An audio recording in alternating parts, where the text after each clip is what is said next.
Now the passenger demand is high. People love to fly. And that's not just pure statistics when I go to my office. It's also when I meet friends and families. Everybody talks about his next vacation, her next vacation, going somewhere. So I think there's a wonderful, positive spirit back to aviation. So not only leisure, but even business travel. You had suggested that maybe 30% might never come back. But business travel too is coming back. Oh, especially lately, I must say it was lagging behind in recovery. But now the last weeks we see it coming. On long range, very much so. Opening of China, everybody has pent up demand to go to China on the corporate side. So I think we'll see the catch up now of corporate travel towards individual private leisure travel, which we have seen already for a year now. In 2022, the issue was airlines or airports or infrastructure. Let's be neutral. Infrastructure wasn't ready for the ramp up and there were massive delays. This year it's going to be different. It's going to be strikes. It's going to be ATC overwhelmed. It's going to be the war in Ukraine, meaning air traffic movements just are congested. It's going to be grim. I think it will be better than last year, but it won't be good.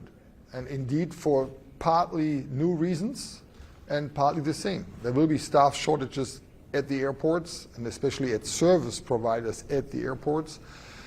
Air traffic control will be an issue to a higher degree.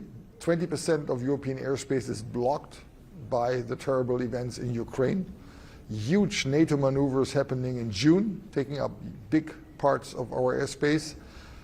The level of strikes apparently is higher, and the willingness to go on strike is higher than ever before in Europe, which we see in many parts of our society, having an impact on aviation. So I think this will not be the best of all summers, but hopefully, and I'm very much convinced so, better than last year. Are you prepared?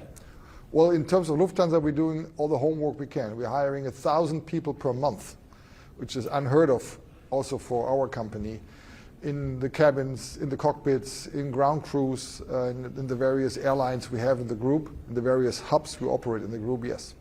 These flights to Asia that now have to go the most, I mean, I came back from Tokyo to London and flew over the top, sort of round and about. It's very difficult for your long-haul fleet. Well, it eats up capacity because you need more airplanes to serve a destination. Obviously, it increases flight times and fuel burn. At the same time, we understand that our passengers don't want to be in Russian airspace right now. So I think even competing with those airlines who still go through Russian airspace, it's not that big a disadvantage as it looks on paper by pure numbers. Eurowings is an important part. At what point do you say to Eurowings, you've got to now make money? Well, I'm never convinced Eurowings will make money this year. But let's never forget the strategic importance. Germany, very different than my competitors in the UK or in France, doesn't have a Paris. We don't have a London. The wealth, the purchasing power in Germany is much wider distributed. So I need that presence of the Lufthansa Group in those markets, to be honest, as probably the only country in Europe the Lufthansa Group has defended its non-hub parts against low-cost competition. ITA in Italy. Why? I know it's important that you'll have a southern European base and hub to grow the airline out of Germany in the south. But is ITA the right vehicle, bearing in mind the baggage that comes with it? Well, first of all, when we talk about ITA, we talk about Italy. Italy, the third largest economy in the EU.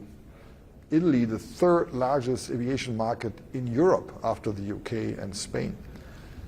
Milano, the third largest catchment in Europe after London and Paris. So these are important strategic targets for us where we have been present, obviously, for some time. And I think it's obvious with our recipe for success, which we have proven in Switzerland, in Austria, in Belgium, we can also turn ITA into a success. So the answer is yes, it is the right vehicle. Finally, I'm looking forward to trying your first class. You can, you should look forward to it. Are you surprised that first class? It's going to be amazing. Are you surprised that first class still exists? Well, I'm not surprised it exists because we always wanted to keep it in the market as a premium carrier. I'm positively surprised about the huge demand we see for first class. Really? Not just from corporate travelers, but also from leisure travelers. A lot of people are spending more money on watches, on cars, on handbags, and on first class by Lufthansa and Swiss. And obviously, we try to tap that demand. The new first class will be amazing, both in Swiss and in Lufthansa. And we're looking at equipping more airplanes with first class for that upper end of the market. You should look forward to it for good reasons.